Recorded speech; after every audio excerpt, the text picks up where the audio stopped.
Are you hosting an event and looking for a way to visually show attendee-generated content, whether it was photos you want your attendees to take and share with you, or tweets, or text, or anything? Well, I'm going to share a solution that I had at a recent nonprofit event that was a great way to capture user-generated photos and show them live during our event.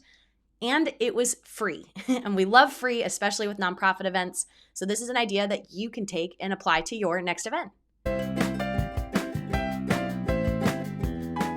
Before we jump into it, I'm Logan Clements. I'm a freelance event producer based in Seattle, Washington, but I execute events here and all over the world. I do want to remind you to like, subscribe, turn on that little notification bell so you get notified every single Monday when I drop new videos.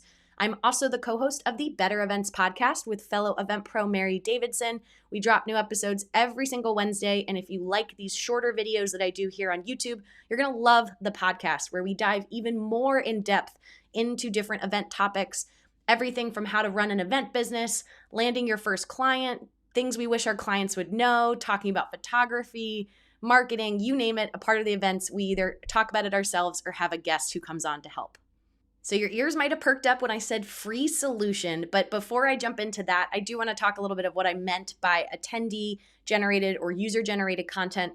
This is content like photos, texts, social media posts that your attendees create. So they take the photo, they write the text, and you want a way to collect that information and potentially display it in your event, whether it's physically on a screen, on a live stream, or in person. This is a solution that I used this year at a nonprofit fundraiser. The format was hybrid, so we had a couple people in person, mainly folks who were virtual, and we wanted people to send us photos, send us their pictures of them at their home, cooking along with this meal cook-along that we did, but share those. And then we wanted a way to show it on our screens, both in the room for our on-screen talent, but also to show people back home. And this is similar, if you've watched some of my videos, you know I love sports. And so this is similar to I would call it like the dance cam or the fan cameras when you're at a live sporting event and they show fan shots on the screen and people see themselves on screen, and that joy that you see of them seeing themselves on the screen. This is like capturing a snapshot of that at your virtual event or your in-person event. And it's also a good reminder for folks who maybe didn't submit a photo to just have a glimpse into all the other people that they might not see who are experiencing this event. And so the solution we used was utilizing Google Slides. So if you are familiar with Google products, a lot of them, they have all these Google Docs, Excels. They all have these shared features, meaning multiple people can have the link to a document open and they're looking at a live snapshot of that link. And so what we utilized is we had attendees text their photos to a phone number that was, one of those text in your information kind of links. And what we did is then the person who had that phone number uploaded the photos to the Google slide. And then that Google slide link we had already created pre-event. They had a beautiful template with a fun background and their logo on it. And we had that link set up ahead of time so that the person uploading the photos had it. And then our broadcast or AV team, we also had it. So we had that link and could in real time see them adding photos.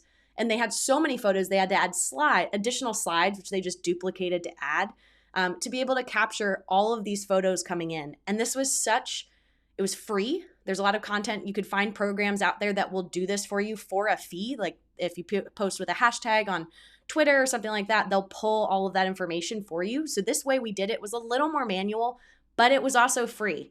And it was very, very cool and very effective to be able to show these during breaks, during transition times, and it was just so fun. Our chat was like blowing up because people were so happy to see each other on screen. So I'm showing you a very basic example of what this could look like. This is not what the actual event one looked like, but it's just as simple as having a slide, and then you can put your event logo, you could put your event date, you could put this all in your colors, have more of a pattern behind it. But the idea is the person then was just saving these photos to their desktop or their computer, and then just dragging and dropping them into this slideshow. And I can just show you, I'll put it in presenter mode so you can just see what it looks like. It's kind of cool. It was just this big formal, again, you can make it as huge or as tiny as you can make it as designed or non-designed as you want. But this was such an easy way. And we would just loop through this every so often to show people their pictures. So it achieved getting like in-event engagement And then my client loved it because now they had all of these photos that they could use on social media, in marketing materials.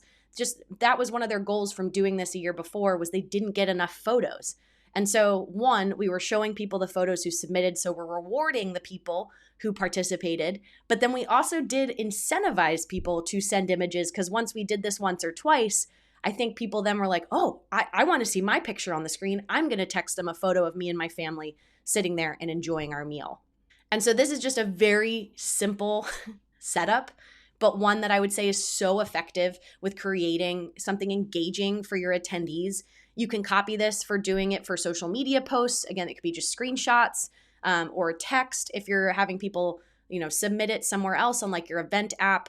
One of the other features I like for this is that it's just, again, it's creating content in the moment and giving you content to use after the event. And the client that used this had the problem of almost having too many photos, which is a great problem to have because it just meant that they have so much more content to use after the event. If you are not someone who is interested in something like this free solution, again, like I said, there's so many paid options out there of things that do what we just did, in this DIY format. So I highly encourage you to figure out a way to get your attendees engaged in the event. You might see also, again, at a sporting event, you'll see they utilize a feature called Tagboard, is one of the companies out there that does aggregate posts from Twitter, from Instagram, all using a specific hashtag, which is great. It just involves your attendees posting on social media. And one of the reasons why I think this solution actually worked was sometimes people are going to take a picture, not want to put it on their social media, but they are still willing for you to share it. And so that's where this kind of came in handy as a workaround, is we weren't asking people that they had to post on Twitter, they had to post on Instagram for us to get it. This was kind of like a back channel way to still capture that content, still highlight them, but not necessarily make them post on their social media. Well, that brings me to the end of my video. I'm Logan Clements. I'm a freelance event producer based in Seattle, Washington, but executing events here and around the world. I appreciate you for listening, and another installment of my favorite tips and tricks when it comes to event production, event planning, running your own business, Zoom, hybrid events, and much, much more. I'll see you in my next video. Bye.